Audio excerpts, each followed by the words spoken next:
What's going on, world? It's your girl Monica Sekhmet Grant from Young Boss Media. We out here today in Harlem, baby. Harlem, Harlem, Harlem.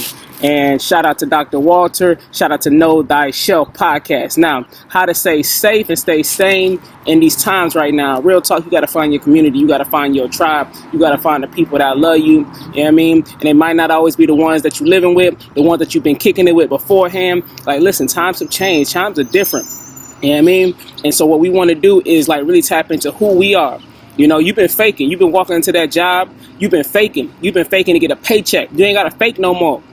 Government gonna send you the check regardless. So don't fake no more. Be who you are. Be who you're supposed to be. And you're gonna find your real tribe. You know, another thing, cut off that TV. Matter of fact, throw the whole thing out. That thing is zapping you with energy, man. Fast from food, fast from alcohol, fast from everything. It's Ramadan. Ramadan Mubarak. You know what I mean? Assalamu alaikum. Peace to everyone. Peace and light.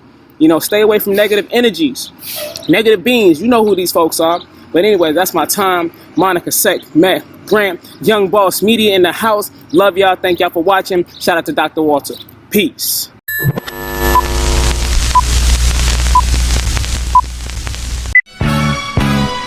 The journey of knowing thyself begins in the cradle and ends in the grave. One way to capture those moments of ourself can be found in the shelf. Shelves have been around since the creation of ancient scrolls. My name is Dr. Walter Hidalgo, and I'm a father, teacher, world traveler, and coach. Join me as we explore together the stories of our shelves. This is Know Thyself.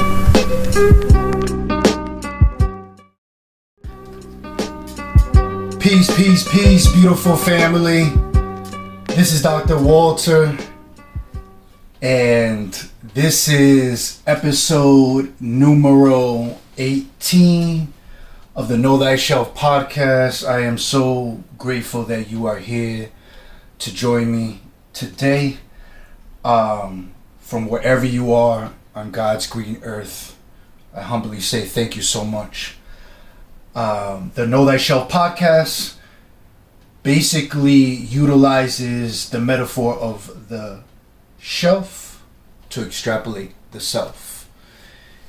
And typically what we do in the Know Thyself podcast is we bring guests, and given the circumstances that we're all in, that has been put on a pause, but at the same time I felt like I had to jump right in and start the journey of ourselves, especially since we're all going to be home. We're all quarantined, and somewhere in the home is a shelf, and this is a great opportunity for us to get to know our shelves.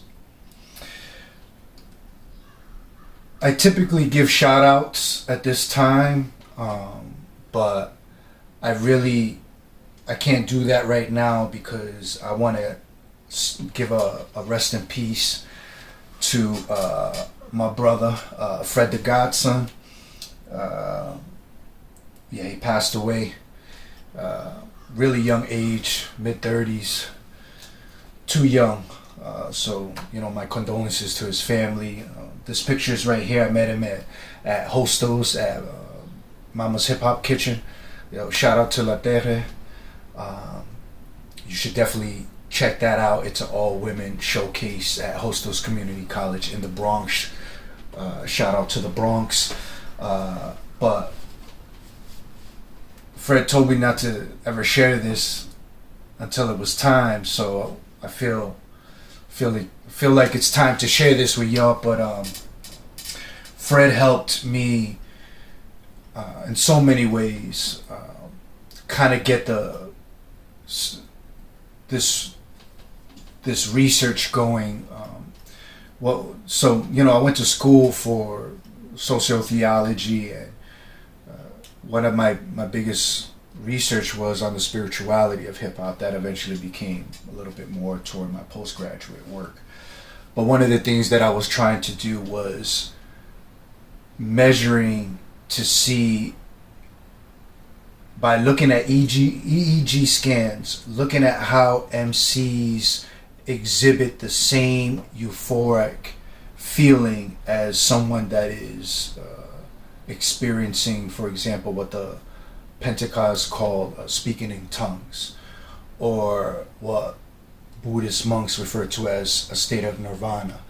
I really wanted to know if that was the same case with MCs when they were freestyling. So I was able to get some funding, but it required a lot of time, and I was in a different space. But Fred helped the brother out. I'm not gonna say how, but it could have been really groundbreaking work. But unfortunately, funds got exhausted.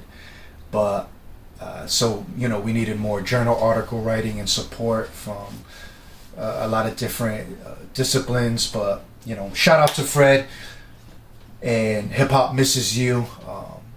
And we'll see you when we get there, brother.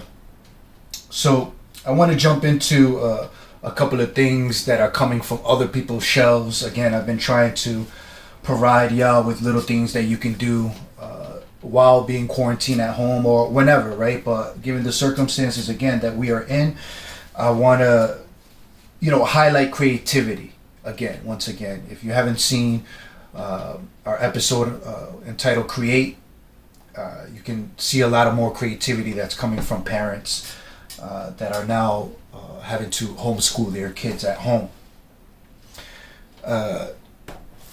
I had the honor and privilege of knowing Dr. Cone, rest in peace. He wrote a book called The Spiritual and the Blues. Definitely check that book out.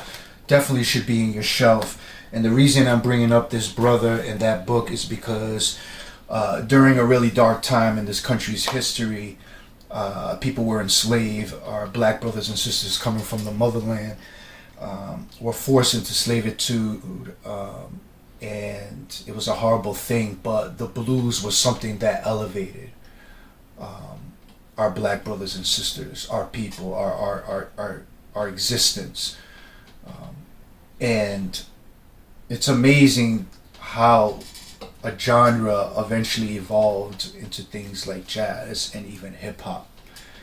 And it's interesting what happens when there's a lot of pain and trauma and hurt at a massive scale, like such as the one we're experiencing, where a lot of creativity comes from that.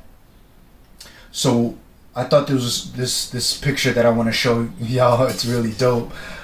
Shout out to the person that sent it to me. But it's a basketball court, half court, and it's made out of cardboard, and I believe also a plastic bottle cap, a ball, tape, binder clip, markers, and crayons. It appears they used the hoop from, I guess, like a toilet paper roll. These things, I just grabbed this. I know this doesn't come from your shelf, right? But definitely it's something that could be reused, right? So that you can turn that into the hoop, and then it appears that's what they did here, or maybe they use some sort of like paper or poster paper.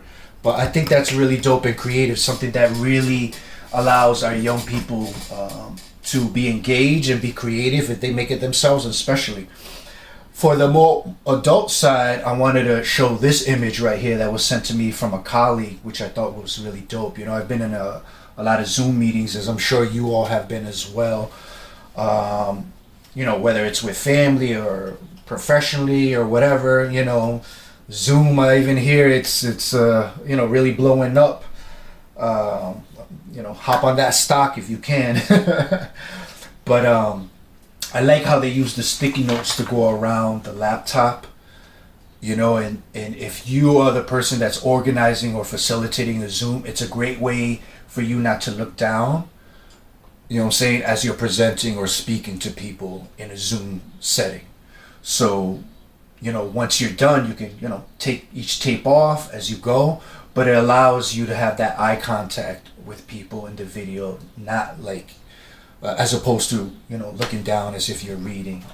I myself try to do that, and I think that's a great skill also for teaching, right? All right, family. Again, what makes the Know Thy Shelf podcast really dope is guests, but again, I don't want to, do the whole Zoom thing. Although I'm thinking about doing it, and to have people, call in or Zoom in live and do that stuff. I'm definitely considering it, but I really feel like this is going to be so ill when we bring people in the physical. But for right now, I want to keep these short and sweet and to the point. And one thing that I want to talk about is kind of deep, yo. But I'm not going to go too deep.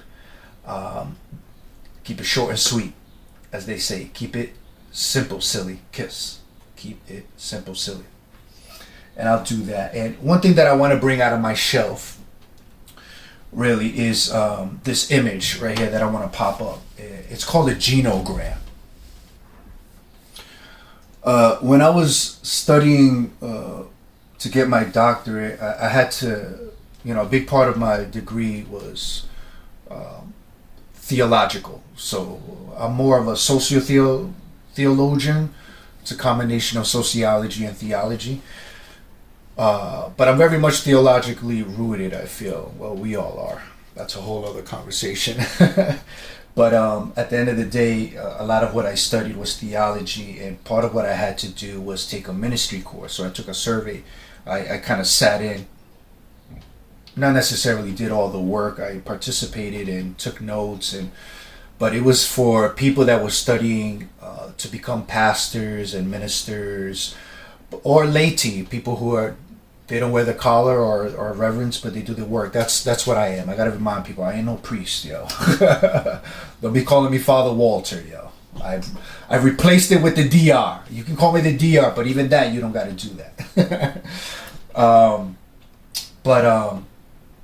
The genogram was something that I got introduced when I took that course, because part of what ministers have to do is they have to be they're the one of the first lines of support when someone experiences trauma, hurt, pain, or revisits trauma. And that's what's happening here on a very large scale, especially home, and families are being reacquainted, and I'm sure a lot of surprises are popping up. Domestic violence is an issue that's happening that's really hurting me, right? It's very painful to hear this stuff. But where does all that come from? You know what I'm saying? And I think the genogram is really dope when I first did it, because it really helped me personally. And it's essentially, don't get it, I mean, it looks like a chart or a graph or something out of like a Microsoft presentation. It's not that complex. I mean, definitely Google it and look into it, of course. But what essentially is a family tree, and it's basically, it goes a little bit more deeper than just who your grandparents and your siblings and your great parents are, but it goes into a little bit more deeper. How much schooling they had, were they divorced, did they have any addictions, and it really goes to what they call in-depth psychology, any trauma. This might cause a lot of trauma for people, seeing all the death and despair and etc., but even within what's going on at home. So the genogram is a eye-opener. It's something that you can do by yourself or with the family. But basically what it is how do we break the cycle, family? Shout out to Charlemagne the God of the Breakfast Club and other people who are really being vulnerable and transparent about their, not mental disorders, I don't like that word, mental challenges, or because we're all going through it. We've all had some form of trauma. And I think what's really hard, but what we must strive to do, is to break the pattern and not pass it on to the next generation, especially to your kids. But not even to your kids, but to your neighbors. How can you be the better parent? How can you be the better neighbor? How can you be the better co-worker, right? Because your attitude dictates the rest of the day, you said, right? And we can't let past things continue to traumatize us. So this is just as important for the parent as it is for the child. Young person, you still got a lot to grow up from, but if you really want to be more wisdom-like and be more preventative, do this, because then you'll learn a little bit more about yourself, about what's happening in your life, what potentially could be. because we're not just we're spiritual entities, but we have intergenerational trauma that we carry along, like post-traumatic slave disorder, right? Or it's a big part of who we are. I feel it with myself as someone whose ancestors were the Mayan indigenous people who experience a lot of death and destruction and plagues and conquerors and all this stuff, just like any other country who has dealt with colonialism, right? But this is a big part of knowing who we are, this journey of like, how do I break this pattern? Because I want my journey of myself to be better than what it was before, and definitely better than what it was for my parents, and etc. and etc. All right, family, as we always do, I want to close us off with a quote. And this one comes from Tina Lifford, and it reads as such. When you know yourself, you are empowered. When you accept yourself, you are invincible. Peace, family.